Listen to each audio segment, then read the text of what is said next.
ვაკეთებ. რაც დავიდით, იმაზეც ვაკეთებ და იმაზე მოკლედ დროში. შეიძლება მართლაც ევროპაც გავავოცოთ. Поздравляю весь личный состав. კარგი მანევრია ძალიან. დიაპოლოვაში გადაცემა. ვაშა გადაცემა მოგესალმებათ სპეციალური გამოშვებით თენგის გოგოტიშვილთან. და სანამ დავიწყებ ჯერ კიდევ გაქვთ დრო, რომ მოიწონოთ ნებისმიერ პლატფორმაზე ჩვენი პოდკასტი. YouTube-ზე, Facebook-ზე, Instagram-ზე ან TikTok-ზე. ბოლშევიკები რომ ბოლშევიკებს დაეტაკდნენ, ეგ ამბები რომ წაიკითხავთ ისტორიაში. ნაციონალ-უკლონისტები რომ ამხილეს და გააგულაგეს, ან დახვრიტეს. ახლა პროჭორვილულ რევოლუციას დაუდგა საკუთარი შვილების ჭამის დრო. სამუშაოების ვადაგადაცილება და შესრულების დაბალი ტემპი 135 საბიუჯეტო პროექტიდან 122 არის ერთხელ ან მეტჯერ ვადაგადაცილებული. ოღონდ აქ ყველაფერი ტრივიალურია. იდეოლოგიური პლატფორმა რომელს აქვს აქ ამადგან რომ მაგაზე რომ ერთმანეთისთვის დაეწყოთ. მაყუც იყოფენ, ან ვერ იყოფენ. არა, უფრო კონკრეტულად, ბატონი ბორისი დაიღალა ამათვის ფულის გაყოფი და ფონდების ექსპროპრიაცია გამოაცხადა. 214 მიმდინარე პროექტიდან 161 იყო პრობლემური და პრობლემური პროექტების ჯამური ღირებულება 1 მილიარდ ლარს აღემატება. 1 მილიარდი თქვენს ენაზე რა პრობლემაა? ჩვენს ენაზე 1 მილიარდი კატასტროფაა. ქვეყანაში სადაც ყოველი მე-6 მოქალაქე სოციალურ შემწეობაზეა ჩამოკიდული. ერთი კანტორის მოპარული მილიარდი ნამდვილად კატასტროფაა. კატასტროფაა რომ სახელმწიფომ წამოიწყო 214 პროექტი და ვერ მიიყვანა ბოლომდე 161. თლა ხომ იცით? 161 არის 214-ის 75%. ესე იგი 3-დან 4 ვერ შეასრულა. იყო 4 პროექტი. ვერ შეასრულა ეს, ვერ შეასრულა ეს, ვერ შეასრულა ეს და აბა რა შეასრულა. კანტორას, რომელმაც პროექტების 75%-ში ჩააქოცა, ქვია მუნიციპალური განვითარების ფონდი. თქვენ განვითარებას რას ეძახით საერთოდ? გინ მუნიციპალურს, გინ ურბანულს, გინ ინფრასტრუქტურულს. რა ვითარდება თუ ადგილიდან არ იწვრის? ეგ ნიშნავს, რომ მუნიციპალური განვითარების ფონდი ტყუილა ჭამდა პურს. ეგ ნიშნავს, რომ მხოლოდ ხრავდა ბიუჯეტს. და ეგ ნიშნავს, რომ არც უფროსი უარგა, არც უმცროსი. და არც სისტემა აქვს, როგორ მიადევნოს თვალი, ანუ ქოცების ენაზე ამონიტორინგოს პროექტების მიმდინარეობა. არც მომკითხავია, არც გამკითხავი. მაყუთი მოიჭრა, თავარი ეგაა.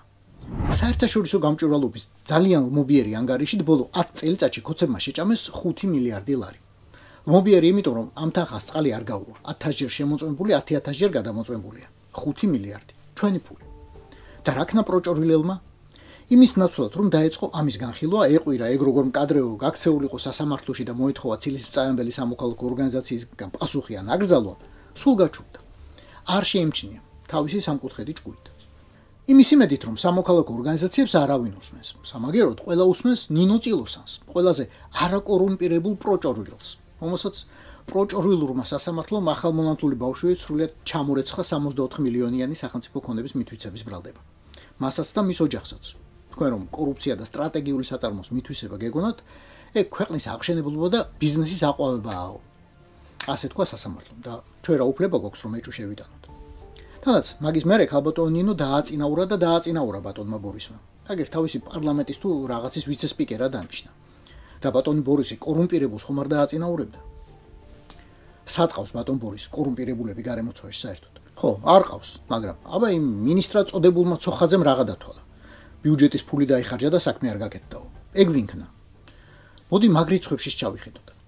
საავტომობილო გზების დეპარტამენტს, ასევე ერთ-ერთ უდიდეს მხარჯველ სახელმწიფო ბიუჯეტისა, წამოუწყია 135 პროექტი. ამათგან დღეისათვის უკვე 122 უცოტა ერთხელ არის ვადაგასული, ანუ 90%.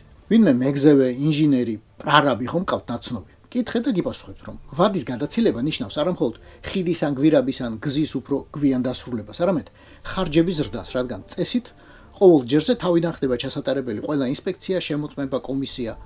რაღაც შეიძლება დასანგრევი გახდეს, რაღაც ასაშენებელი. მოკლედ ქოცობაა. ქოცობაა 135-ვე. ყველა ტენდერის გამარჯვებული. სხვანაირად ხო ბორიასტანში ვერ გაინძრევი.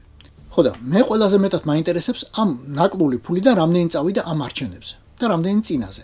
ოფიციალურად როგორც მადლიერი ბიზნესის შემოწირულობა, ან არაოფიციალურად. რამდენი წავიდა ტიტუშკების საქირავებლად, რამდენი ტროლების ქარხნების მოსაწყობად, რამდენი მედიის მოსასყიდად. რამდენი აი ჯიგრების მოსასყიდად თვითონ ოპოზიციურ პარტიებს რომ წამოაყენებინეს თავისი ადგილობრივ თვითმმართველობაში, შემდეგ კი საჯარო თქოს უარი კანდიდატობაზე. რატომღაც ყველა მართველი პარტიის კანდიდატი სასარგებლოდ. პროჭორვილელი ძალიან ამაყობს, რომ არაკორუმპირებულია. მილიონობით ოქროსა და ქეშს ყოფილ მაგათ პრემიერებს ბალიშებიდან უღებენ და მაინც არაკორუმპირებულები არიან. 4 სართულიან ვილებს იშენებენ აუზებით ვიღაც წვრილფეხა ჩინოვნიკები და მაინც არაკორუმპირებულები არიან. ტყეებს უქნიან საკუთარ თავს და მაინც არაკორუმპირებულები არიან. და თუ შენ ვინმე გეუბნება რომ 700 თუ 300 მილიონის მოპარვის გამო არიან კორუმპირებულები, აი ეგ ვინმე უნდა დაიხუროს, გაუქმდეს, აიკრძალოს. საერთაშორისო გამჭვირვალობა, ინფორმაციის თავისუფლების ინსტიტუტი, ღია საზოგადოება, რომელიმე ტელევიზია, რომელიმე ჯგუფი გამოცხადდეს Deep State-ის აგენტად, ხალხის მტრად და აღიგავოს ბორიასტანიდან. მოდი ვნახოთ რიცხვები და რეიტინგები, რაშიც პროჭორილს ჯერ ეჭვი არ შეუტანია. კორუფციის აღქმის ინდექსი. და დავიწყოთ საპატიო და საყვარელი 51 ადგილით, რომელსაც ქოცი იკავებდა 2018 წელს. მერე წამოვიდა ქვემოთ და დღეს 53-ია. ხო 73 იქნება, ზეგ 173. იმიტომ რომ სისტემა მიაღწია შიდა დუღილისა და პარვის იმ მასშტაბს, როდესაც რესურსებისთვის ბრძოლაში უკვე ერთმანეთს უშლიან ხელს. ხო და იმას დაიჭერე, ვინც კვებით ჯაჭვში ქვემოთაა, ანუ უფრო სუსტია. როგორ გაჩნდა ევროკავშირის წერილობით მოთხოვნებს შორის მეოთხე მუხლი, კორუფციასთან ბრძოლა. ხო სიტყვის Deep State-მა ჩაგვიდოო, მაგრამ თუ ხართ ვინმე ეგრეთ წოდებული შუაშისტი, აი რო უტყდებათ აღიარება, რომ სიამდვილეში ქოცები არიან, თქვენ მითხარით. დაესიზმრათ იმათ რამე. ევროპის მოთხოვნებს შორის იყო ანტიკორუფციული ბიურო შექმნა, რომელიც ქოცმა მართლა შექმნა და ახლა რას აკეთებს ეს ანტიკორუფციული? კორუფციას კი არ დაძდევს. დაძდევს სამოქალაქო ორგანიზაციებს, რომლებიც კორუფციას დასდევენ. დაძდევს ხურავს და გრძალავს. და მარტო ორგანიზაციებს კი არა, აქტივისტებსაც კი. არც ერთ ორგანიზაციასთან რომ არ არიან კავშირში. დაძდევს იმიტომ, რომ ამათ უბრალოდ არ მოსწონ სამკუთხედი ბორიას რუსული რეჟიმი. აი ამათ დაძდევს გმირი რაჟდენა. ხოლო სუპერ ჰიპერ ულტრა კორუმპირებულები, ღარიბაშვილები, ლილუაშვილები, ქარსელაძეები და სხვები ახსენდებათ მხოლოდ მაშინ, როცა ჩნდება მათთვის რამე უკანონო ბიზნესის სახეობისა და მისაკუთრების შანსი. გეყურას ჭამე, ახლა ჩემი დროა. ამას ძმავნოდა დანო სახელმწიფოს მიტაცება ქვია. საერთაშორისო ტერმინი ასეთია. ქართულად შეგიძლია თარგმნოთ როგორც ქვეყნის ჯიბეში ჩადება, ან გლეხურად ტრაქში ამოსმა. ერთ კონკრეტულ ტრაქში. 5 მილიარდი, რომელიც როგორც გითხარი, დასტურ არის გამოკლეული, არაა ფული. უბრალოდ ჩვენ რომ ამოგვაცალეს ჯიბიდან და მერე თავად ჩაიდეს. ეს არის ფული, რომელთაც ჩვენ გაგვიმეტეს. იცით რა დაждდებოდა შოვის ხეობაში ადრეული გაფრთხილებისა და განგაშის აპარატურის დამონტაჟება, რომელიც 2023 წელს იმ 33 ადამიანს გადაარჩენდა. უხეშად მილიონი ლარი. მარტივი გამოსათვლელია. 5 მილიარდად ასეთ აპარატურას 5000 ხეობაში დავდგამდით. ანდა საერთოდ რამდენი ხეობაა საქართველოში?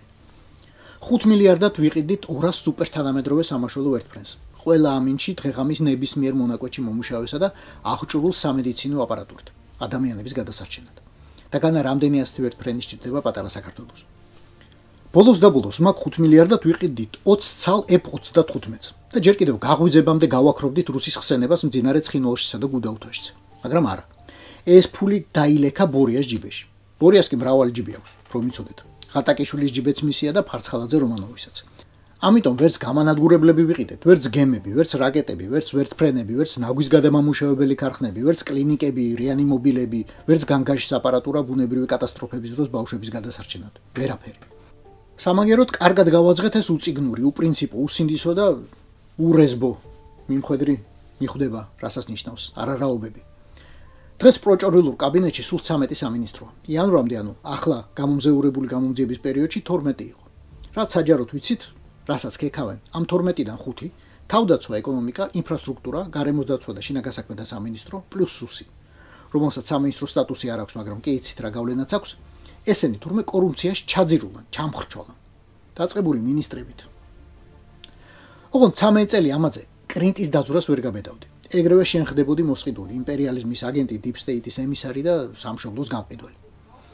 ახლა ამას ყველაფერს ესენი თვითონ გვიყვებიან და წარმოიდგინეთ რაებს არ გვიყვებიან. წარმოიდგინეთ, რამდენი ასეთი, თუნდაც უფრო მცირე, მაგრამ სახელმწიფო ფონდი არსებობს, რამდენი სამინისტრო, რამდენი დეპარტამენტი, სამმართველო, რა ვიცი, პასუხისმგებელი პირი და რაები აქვს გადანახული შავი დღისთვის პროკურატურას, რაები აქვს სულს და რაები თვითონ იმ კაცს, ვისაც ყველაზე დიდი ჩოთქი უკავია. რაც არ მოგაკლდება სანახაობა, ის კაცი კარგად გიცნობთ, გამოყრის და გამოყრის კორუმპირებულებს, უფრო ზუსტად შეყრის და შეყრის ციხეში. სანახაობა ხომ ყოველთვის უფრო იაფი უჯდება ვიდრე პური თქვენთვის. 2025 წლის მოდელის კოცი რომ რამეს მიხვდება, საერთოდ არ მაქვს იმედი, მაგრამ ზუსტად ამისთვისაა საჭირო დამოუკიდებელი მედიაცია და სამოქალაქო სექტორის რომ იყვირონ არა მილიარდის, არამედ 100 ლარის მოპარვის შემდეგ და მაშინ იმ მილიარდს ვეღარ მოიპარავენ. ოღონდ მილიარდს თუ ვეღარ მოიპარავენ, მე ქართულ მოუცნებამ რითი არსებობს. კი აქცია ყველაფერი ცირკად, არჩევნებიც, პარლამენტარიზმიც, პარტიულობაც, მაგრამ უფასო ცირკის ადგინახავთ გენაცვალე. ეს იყო ვაშე გადაცემა სპეციალური გამოშვებით. თენგიზ გოგოტიშვილთან ერთად გვიყურეთ, მოგვიწონეთ და გამოგვიწერეთ ყველა პლატფორმაზე. YouTube-ზე, Facebook-ზე, Instagram-სა და TikTok-ზე. რაც დავიდით, იმაზეც ვაკეთებ და იმაზე მოკლედ დროში. შეიძლება მართლაც ევროპაც გავავოთ. Поздравляю весь личный состав. კარგი მანევრია ძალიან. Я помню, очень гадаться надо.